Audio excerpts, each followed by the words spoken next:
It's time for another professional match of StarCraft 2, and what I got for you today is a Terran versus Zerg that is played right here on Catalyst LE.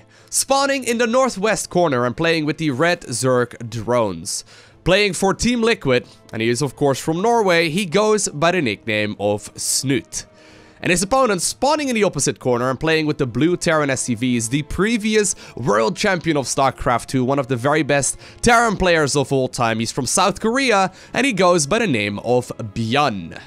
Now, of course, both of these guys have been around for years and years and years in StarCraft 2, and I actually made the assumption that ByuN would be significantly ahead when it came to prize money. And I just had a quick little look at their tournament victories over the last couple of years. Now, ByuN, of course, very successful. He has earned roughly $377,000 in prize money alone. However, Snute, while he participates in a lot less tournaments, at the very least inside of Korea, he travels a lot, of course, to tournaments all over the planet.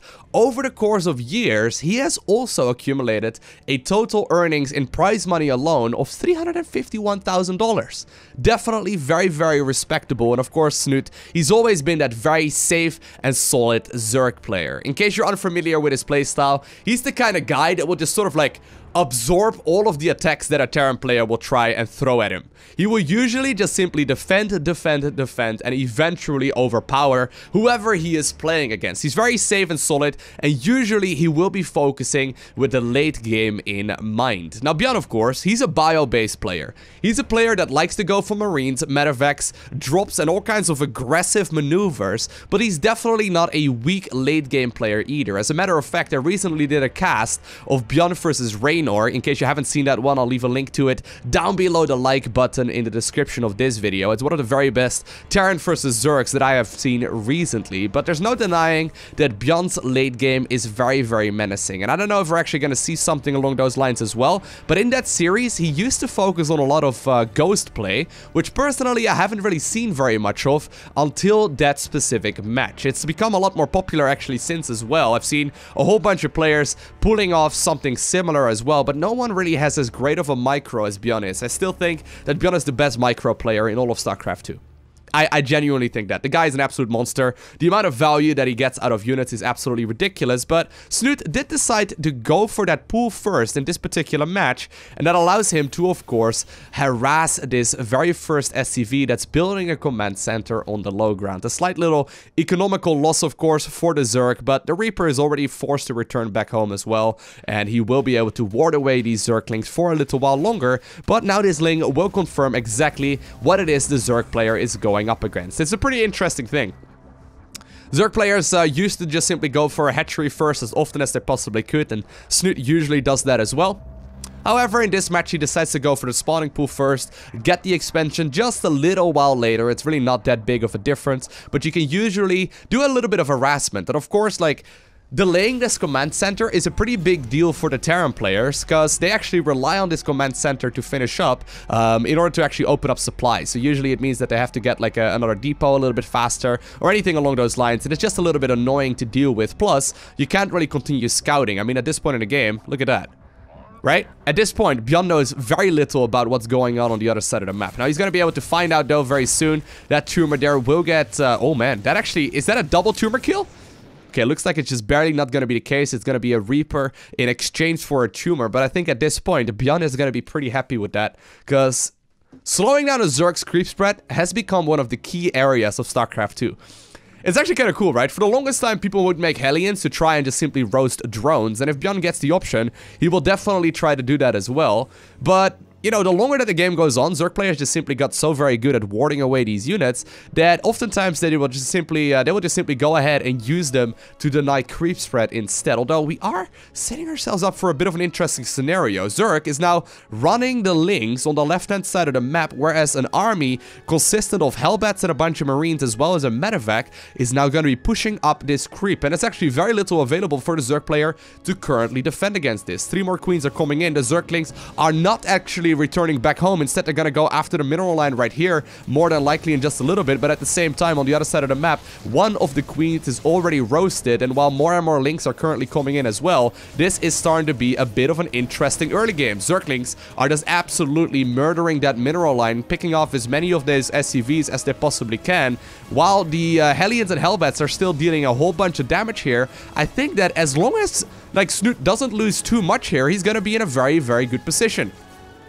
He does need to be careful though, there's still a lot of Hellbats remaining, and of course, these drones can go down very, very rapidly. 4 of them falling already. A lot of queens have died as well. Zerglings that were fighting on the other side of the map have decided that they want to come back home, but I think that eventually, Snute should be able to defend against this, right? He's just simply still dealing a lot of damage, trying to pick off that medevac right now as well. But while 4 drones went down, ByuN definitely did get the shorter end of the engagement right there, although apparently, well, I say that, a single Liberator is now going to continue harassment as well, already picking up 2 additional workers, and apparently the Hellbats are not quite done just yet either.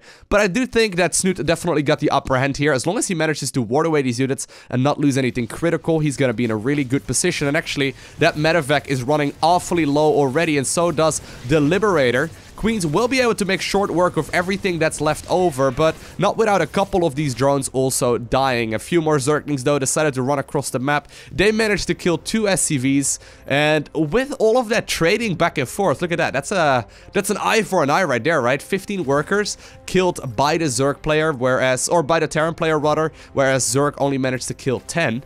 I guess it's a pretty decent trade. The thing is, though, that Terran was significantly more slowed down, and on top of that, Terran also ended up losing a lot of those really important units. You really don't want to lose those in the earlier stages of the game. And right now, right, the ball is going to be in the court of the Zerg. But we all know exactly what Snute is going to do. He's going to be making drones. He's going to try and stay as safe as he possibly can. But that was a pretty interesting opener there, though, by the Zerg player. ByuN, though, not done just yet. Still sending more and more Hellions and Hellbats across the map. These are actually going to be rather painful. There's still no bailing nest available for the Zerg just yet. And actually, these drones have to be very careful. Oh my god, they actually ran so very low. But the Hellbats were occupied right there for just a little bit with these Zerglings and Queens, and that means that I think none of the drones will end up dying, and at the very least for now, well, ByuN is gonna try and see if he can pick these units off anyway. They're 1 HP from dying, but eventually they will be able to live for just a little while longer, as this last Hellbat also ends up dying. Of course, though, ByuN is not done just yet. I already mentioned he's a very active Terran player. He likes to play very aggressive with biological-based units, but he, of course, is also great at microing those Banshees, already picking up a couple of kills right there as well, evening up, or rather, really evening up the amount of workers that are available for, look at that. Cheeky little move. I love that. He's actually evening up the amount of workers that are available right now for either of these players. But ByuN is really just positioning this Banshee over here to make sure that he, you know, picks up any kind of reinforcing units. Now this is a really important Spore Crawler as well. He's actually going to try and burrow it to the point where he can get a little bit more vision. Second Banshee coming in. First one will end up falling. And while apparently a handful of Zerglings are still sitting here on the left-hand side of the map, ByuN has secured himself that third command center right now, and he's going to be able to morph that one into an orbital command. And of course, once the double mules start landing, the game becomes a lot more interesting, as Terran will be able to make significantly more units. And speaking of which, while Zerg is securing that 4th hatchery right now in the top right-hand corner of the map, ByuN is setting himself up for a pretty decent timing attack, right? I mean, he's going for a lot of Marines. He's going for a siege tank right now as well, immediately queuing up the next one too. He's definitely got the potential right now to go for a bit of a move out. I wonder if he will go ahead and do so right now, or if he will try to first off secure that 3rd base. Looks like he's feeling confident enough to just simply keep that alive for a little while longer, as ByuN just constructed, I think, 2 more engineering bases right there, going into a bit of an autopilot, although of course he already had those up and running. There's a bit of a Terran army now moving across the map though. Let's have a quick little look. Does Zerg have enough? There's not a lot of banelings available just yet, or actually, no, I said that. Apparently, the ones right here on the left-hand side did get morphed into banelings. Of course, those zerglings, very, very useful there. But this is an area that doesn't have a lot of creep just yet. One properly sieged up tank, so of course, by the way, these Marines are just about to finish up with 1-1 as well. They already have Stimpack. With one properly sieged up tank, it can deal so much damage. And here we go, Stimp Marines immediately moving forward, trying to go after those queens, successfully putting that off right now. Immediately is target firing down that hatchery, and of course, this is going to take a huge amount of damage. In the nick of time, though, Zerg is going to try and surround his banelings, splitting off to try and deal as much damage to this as possible, and I think that somehow, some way, whew, in a very close engagement, Snute manages to hold on to this 4th base, and it's actually a really important one.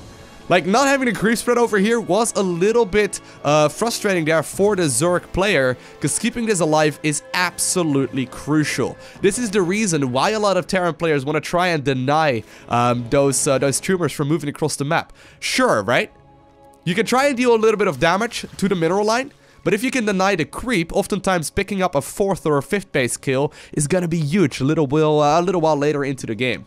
Snute, though, smartly defending right there, but ByuN is not done just yet. He's going to try and push forward. I mean, he's got a handful of units here. I don't really know if he wants to commit, though. It's a little bit greedy, although he does get a couple of those creep tumors killed, but just barely in the nick of time, though. He managed to escape with all of those Marines intact. They're just simply safely sitting inside of that medevac, which, by the way, is going to be a pretty important little structure, or a pretty important little flyer right now, and I wouldn't be surprised if ByuN is going to try and continuously fly with that throughout this game. Even though he opened up with a pretty mechanical-based army, right? He's right now switching towards a lot more. Oh, actually, ooh, look at that. ByuN actually making a slight error there, but he's right now switching towards a lot of biological armies once again. A lot of those Marines already coming out, of course. He's just about to be halfway done with the +2/+2 upgrades, and while he is now also getting himself more and more economy, that 3rd base has very nicely been set up. He's gonna fly the 4th command center towards the center of this map, and I actually really do like this decision making here from the Terran player. Morphing this into a planetary fortress would be really nice, as of course that makes it so hard for a Zerg player to break, and he's doing exactly that. In the meantime, though, on the other side of the map, right, Snute has been teching up. He's now got the adrenal glands upgrade coming in. He's going for the chitinous plating on those ultralisks, and even though he hasn't made any of them just yet, he will have the option to go ahead and do exactly that in just a little bit. There's already a handful of corruptors out right now as well. A very quick corruptor into ultralisk switch from the Zerg player. Of course, the real counter to ultras in the earlier stages of the Terran versus Zerg matchup are going to be those liberators. So Snute is going to be able to make short work of those, and of course, he can easily get rid of a lot of medevacs too. But it does look like we have arrived at a bit of a lull in this game. +2, just about to finish up here for ByuN, but he has decided that he's just simply going to confirm what it is that he's going up against and just simply sit back and try to defend for a little while longer.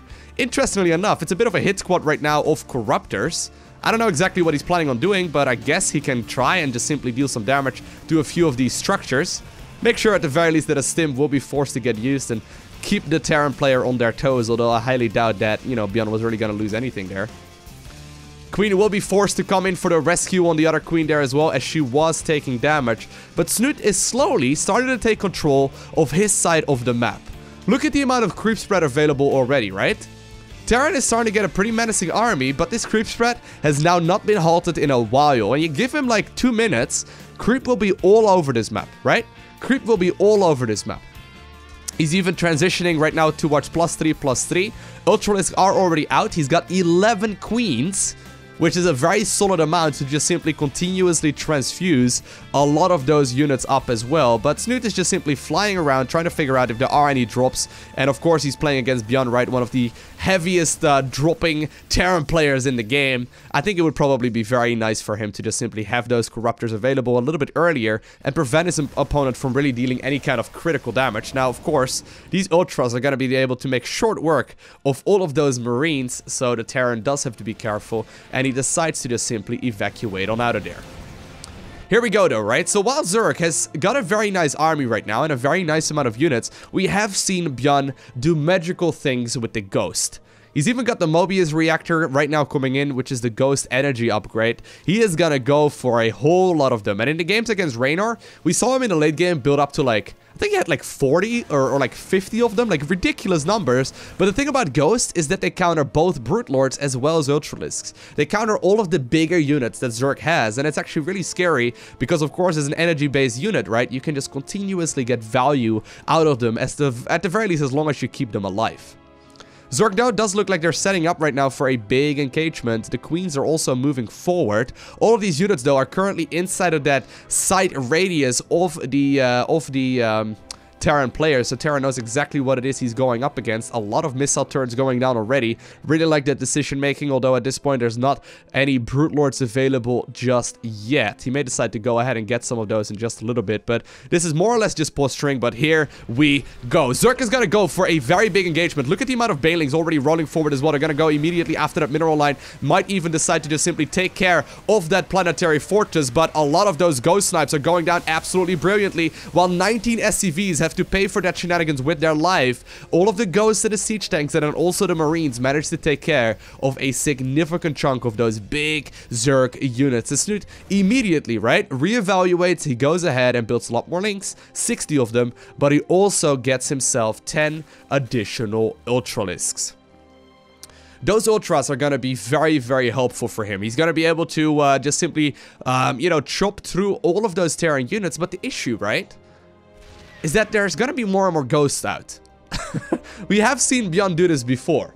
He's gonna try and get more and more Ghosts out. He's gonna try and see if he can get as many of those as possible. And right now he's currently sitting at 156 supply. Wouldn't be surprised if he's gonna go ahead and queue up some more in just a little bit. But the more there are available, and he's even getting himself some Liberators right now too, the harder this late game army of the Zerg becomes to, you know, actually try to beat the Terran player with. Still a lot of queens available, though. I like that decision making a lot, just simply having those transfuses. But here we go. Second wave coming in once again as well. Zerg immediately trying to go after all of those. Oh my god, the Ghost. The Ghost just simply sniped down everything. I mean, the Banelings are doing a lot of damage, right? But these queens completely called out by themselves. The Ultras tried to close the distance, but that second engagement definitely did not go nearly as well. And now the Ghosts apparently are going in for the counterattack as well. A couple of these Ultras just simply die in a matter of seconds, as ByuN, even though he had significantly less army supply there, right? ByuN just simply managed to clean that up absolutely brilliantly. I like the patience, though, with which the Terran player is playing right now. Normally, it's going to be ByuN that's playing very aggressive, but in this scenario, apparently he knows exactly what it is he's going to go up against, and he just wants to defend. Love this decision as well, by the way, to drop all of the mules in the bottom left-hand corner, get another command center morphed into a planetary fortress right over there, while slowly maxing out on a very, very menacing army.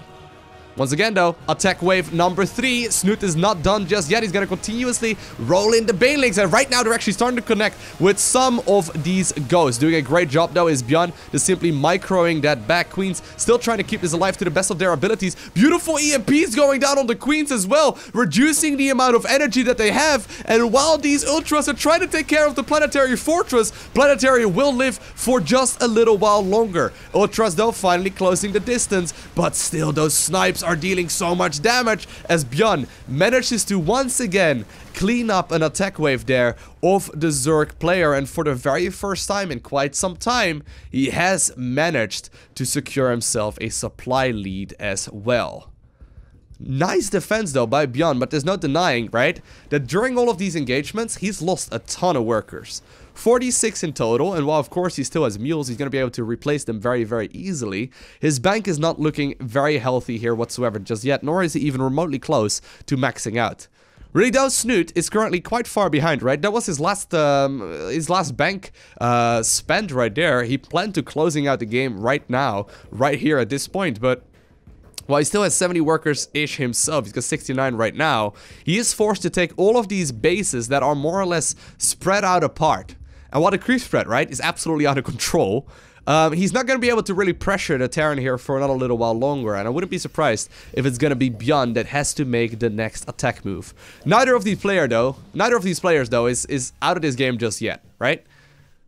But I have to say, ByuN's defense, very, very nicely done. He managed to get a lot of value, and right now he's once again building up the amount of economy that he's got. He's still, of course, landing a lot of those mules as well, so he's gonna get himself a lot of mining. Look at the amount of orbital comments available at this point in the game. There are actually... Where are they? Am I blind? I might be blind. Oh, there we go. There are 7 of them in total, which definitely means that you got scans and mules for days. Zerg though, now making that switch towards the Brute Lord.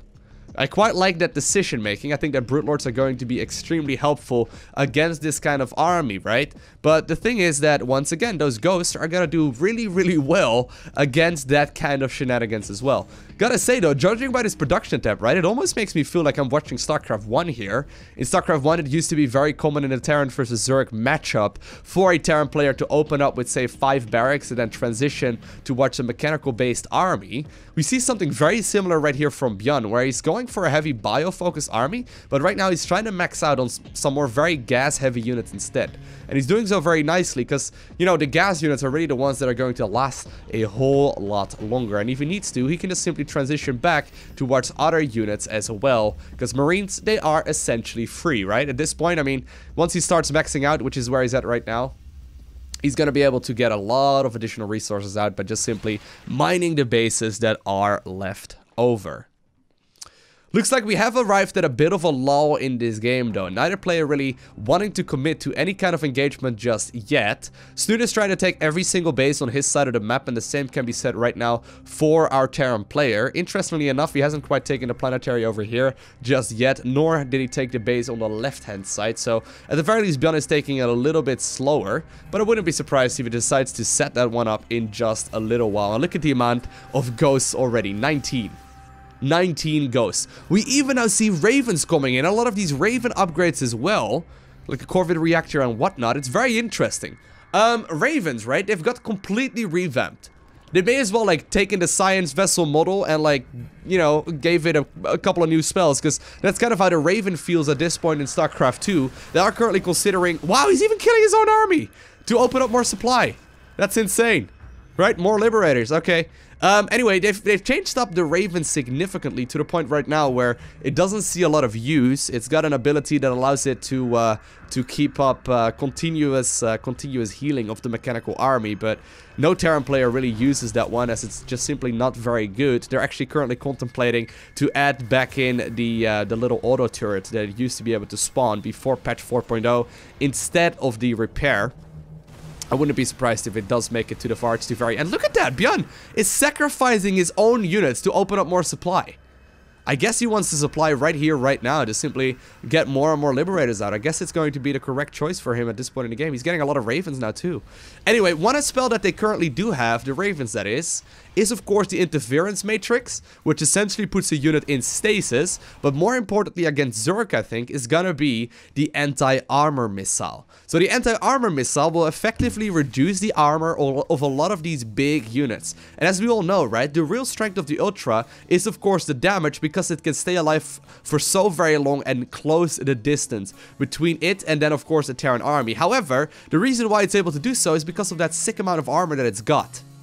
If you take a bunch of armor off of that unit and it dies to just a bunch of Marines, right, which normally don't really deal a lot of damage to Ultralisks, if you take away that armor, they will likely not be able to close the distance at all, and therefore they will probably just simply die to a bunch of Marines and a bunch of siege tanks as well. I think that that is currently the plan for our Terran player. Look at that amount of man. This is a very interesting composition. This is what I mean though. The late game of Terran versus Zerg is still being figured out. Zerg though, in the meantime, while this is all going on, right, playing a very passive approach as well, to simply trying to get a massive bank out instead. Zerg is now transitioning towards a lot more Infestors. There are Infestors, there are Vipers out as well, there's a lot of Queens, so a lot of Spellcasters at this point in the game for the Zerg player. And I actually have to say, I really like that decision, right? Once again, Spellcasters are going to usually be the ones that stay alive for a little while longer. And while apparently ByuN was forced to get rid of a few of those changelings, he's just gonna continue adding on more and more command centers, and with that, more than likely a lot of planetary fortresses as well. So every base, with the exception of this one, is currently taken, right? Every single base is currently taken, and while Zerg is now starting to spend a lot of its drones on more and more spore crawlers to open up supply for a bigger army, Terran doesn't really want to allow that. Now once again, he's sacrificing SCVs. It's funny how in the earlier part of the game, You want to try and keep as many of those SCVs alive. You really want to try and desperately harass your opponent for their workers. Then later on, if you've got enough mules and you got a pretty decent bank already, you will see Terran players sacrificing them, sometimes to the point where only a handful will remain. But really, I think we're playing more or less like the patient game right now, right? I mean, neither player looks like they want to engage. Both of these guys are indeed playing very, very patiently. This may very well be one of the most important bases, by the way, the longer that this game goes on, right? Because all the other ones are going to be mined in just about 5 minutes. Right? In particular with mules landing. I mean, look at the base in the bottom left. That one hasn't been mining for that long. But in about 5 to 10 minutes, all of the bases that we currently see mining will be running low on minerals. And both of these guys will be forced to move out more and more on this map. Now, the Spore Crawlers, though, are becoming pretty menacing already as well. Like, Spore Crawlers deal a lot of damage to these kinds of units. And actually, wow! We see a Battlecruiser transition, and I just got the glimpse of it. I'm pretty sure... Yeah, look at that! A tactical nuke is now also done. I mean, Terran can go ahead and throw up nukes, which I actually think is really smart against... these kinds of units, right? I mean, I don't think you want to go ahead and walk into the range right there of these units. Nope, they will kill you very rapidly. Goodbye, Mr. Ghost. That was a little bit unfortunate right there. Never say die, but I think he wanted to try and see if he could nuke that hatchery. But still, this is a very important moment in the game.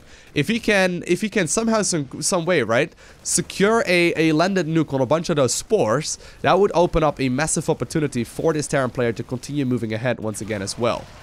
Corruptors, though, just barely flying away there in the nick of time. He's actually going to move that hurt one, or morph it rather, into a Brute Lord as well.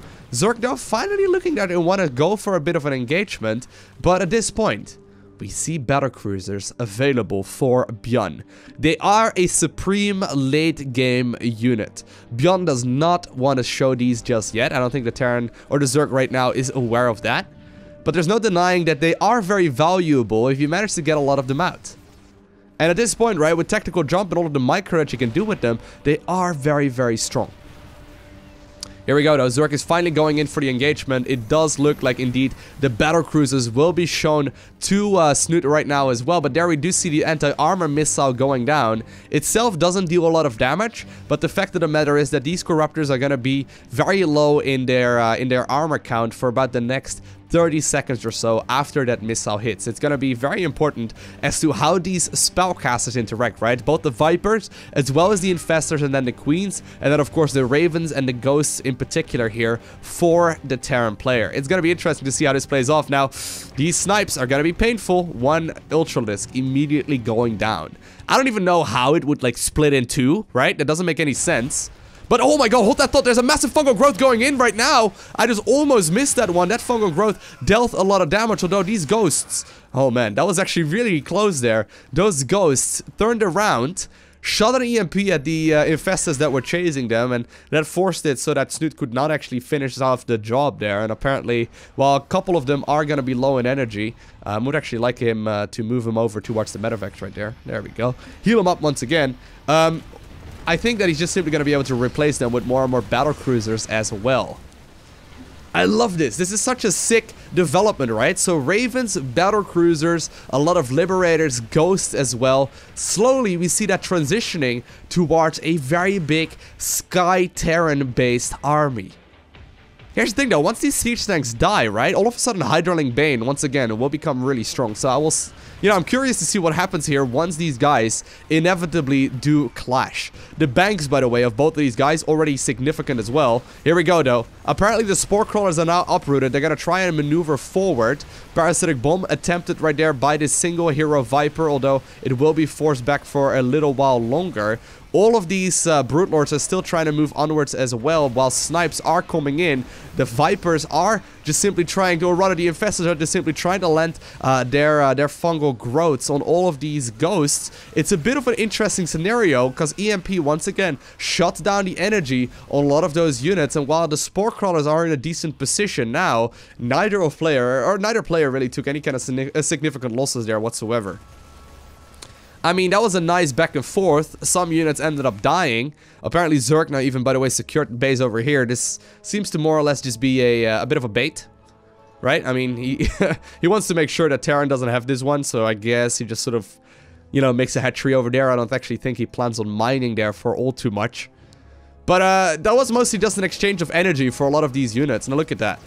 Apparently, if you have a bank, right, of roughly 7,500 resources, you can start getting rid of your last SCVs as well. Only 26 of them remain right at this point in the game. ByuN is going to be able to mine right now with a lot of mules instead if he wants to. But there's no denying, right, that this is just more or less a back and forth. Both players are trying to deal some damage with energy-based units.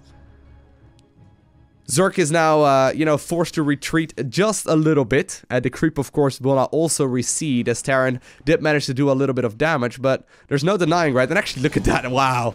All right, ByuN just simply got a siege tank right there in the main mineral line. Or in the main base, rather. I actually really like this. It's going to be able to shoot away at the mineral line.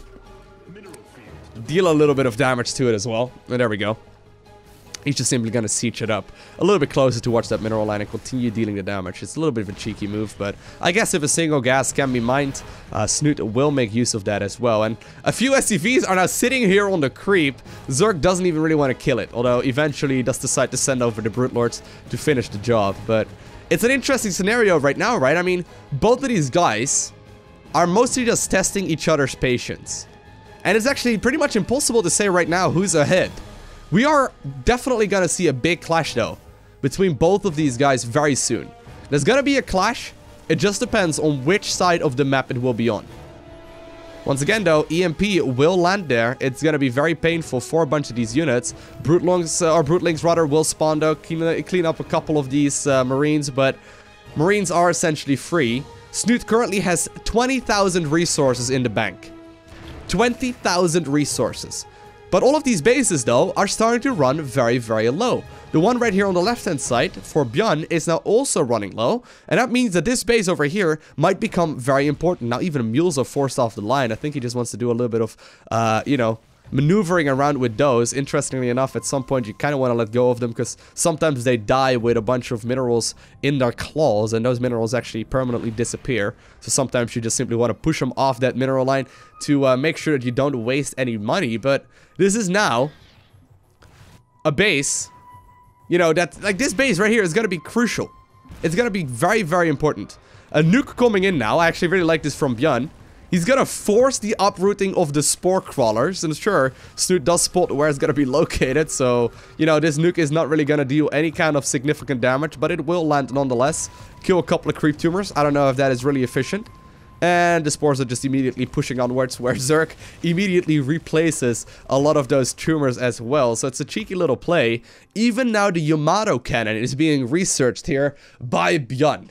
He's gonna try and see if he can potentially land some of those Yamato guns on maybe like his opponent's spore crawlers or whatever. That would actually be pretty good, right? Use the Yamato guns and then just simply back off. It will eventually drain some of those resources. The only issue, though, is that Snute still has thousands and thousands and thousands left over in the bank. So he can replace this with whatever he wants. The same can really be said right now for the Terran, but the Terran doesn't have enough gas to really justify this. ByuN needs to be cost efficient with the army that he's got right now. One fungal growth, and this can all be over. But so far, I mean, look at this, right? This is a ridiculously passive late game. Considering how, like, aggressive both of these players were approaching the early to mid game, they are really slowing down right now, and they have been for like the last 10 minutes. Just maneuvering around, just trying to test the waters, just playing this ultra late game Zerk versus Terran based army. And this is really like the supreme late game for the TVZ matchup. There's not a better army that is available right now for Zerk. Are there even any Zerklings? There are 14 Zerklings and 11 Banelings, but the majority of this army is Spellcaster. The same can really be said right now for the Terran, though. Only 8 Marines remain, and everything else is currently tied up in army supply. ByuN has 181 army supply because he did sacrifice all of those SCVs. And slowly but surely, these guys are inching closer to each other. Yamato gun is done. Here we go. He's immediately going to queue it up. Try to go after a bunch of the spore crawlers. Apparently, that's the cost-efficient trade right now.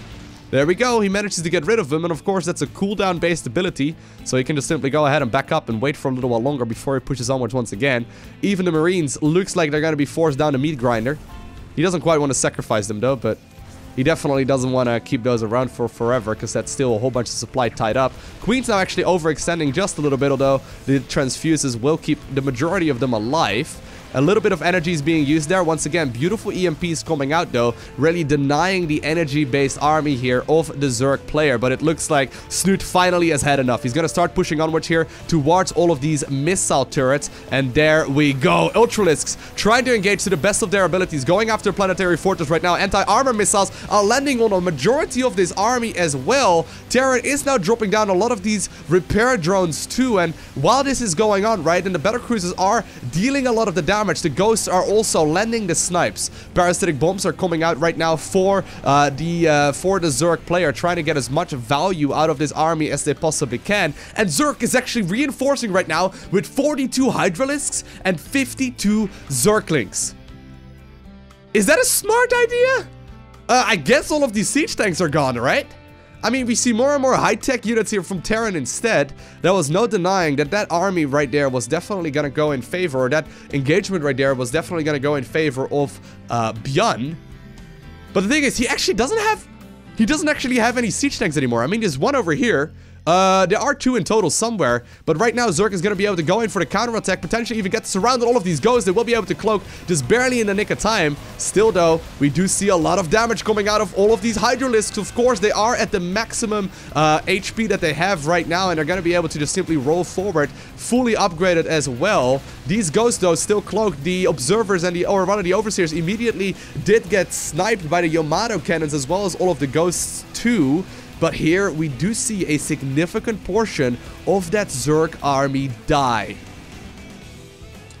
The amount of value that these battlecruisers are currently providing is getting a little bit out of hand. Right? We see the Ravens coming in with the repair drone as well. It may just be a supreme late-game kind of ability instead. But ByuN, his army is now starting to dwindle. I mean, he's once again backing up into Marines, and Zerg is getting 33 Corruptors. That's ridiculous. Look at the amount of drones right now as well. They're forced off the line because there's nothing left to mine at this point in the game. Actually, this base right here has become one of the most important ones. Right? This is one of the last mining bases. Terran desperately needs that gas, but Snute is once again maxed out on a very scary amount of units, and he still has a bank of a couple of thousand resources. Here we go, though. He's going in for the engagement. He wants to try and see if he can clean up this base right here, right now. But the Terran army is maxed out. It's very, very scary. He's going to be able to pick up that orbital command very easily. But once again, the fungal growths are coming forward. They will be able to chain up with a handful of these ghosts as well. And actually now a lot of these Marines are going down as well. Fungals are actually dealing a lot of damage. And now we also do see the neuroparasites coming in on the majority of those battlecruisers. They're actually now under command of all of these Zerg units, and I think that somehow, some way, Snute may have managed to do this. A lot of those units are dealing so much damage, but the neural parasite on the battlecruisers just simply provided so much value. They are very expensive units. They cost so much gas to produce. They cost such a long time as well. And ByuN put all of his eggs in one basket to try and go for those high tier units, but really it's the fungal growth there that shut down those ghosts. A slight overextension, a slight miss micro. I think that Snute may have managed to do this though, because he's gonna now transition towards all of those brute lords. There's very little stopping them right now. There's still a handful of ghosts remaining, 5 of them, right? While slowly the Zerg has been dismantling this Terran army, he's gonna be able to continue pushing onwards. Now you gotta be careful though, you don't want to overextend. A couple of these infestors and vipers now end up dying there for essentially free, but here come the brute lords.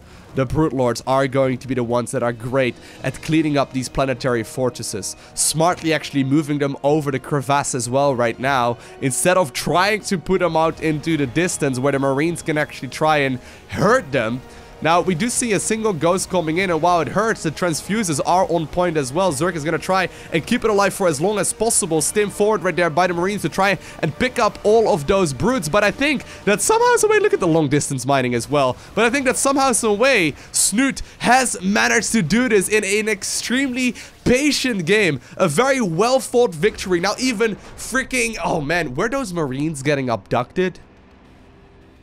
Did Snute in the late game just now abduct a bunch of those Marines? I think he did. I think he did. But what an awesome game. I mean, I don't really want to spoil the result of Raynor versus ByuN. If you haven't seen that game, you should go ahead and you know, check it out right now, because I'm gonna spoil it, right? I'm gonna spoil it right now. But the late game of ByuN versus Raynor looked so desperately in favor of Terran there that I was looking at those games and I was wondering what it could possibly be that Zerg could do to try and deal with it. Right? It was just so strong. It looked so very unbeatable. But apparently Snute knows how to engage this. You just simply have to get a bank worth about, you know, 20,000 resources, throw a lot of units at him, knowing very well that Terran is going to be stuck on a very gas-heavy army, and eventually, right, the map will mine out, and if Zerg has managed to mine more, you don't even have to trade super efficiently to try and obtain the victory. Now look at the bank, though, for both of these guys, right? ByuN definitely still had some minerals left over, but even though Snute had a ton of resources in the bank, he did end up using every single last of them, or at the very least, the vast majority of those minerals and gas that he mined. Ridiculous. What an awesome game. And this is most definitely the supreme late game of Terran versus Zerg in the StarCraft 2 meta right now. I hope you enjoyed watching this video, though. If you did, make sure you hit that like button down below. And if you want to see more, make sure you hit that subscribe button so you get a notification as soon as I upload more. Other than that, I want to thank you for watching. Have an amazing day. Do not forget to smile, alright? And I will see you in the next one.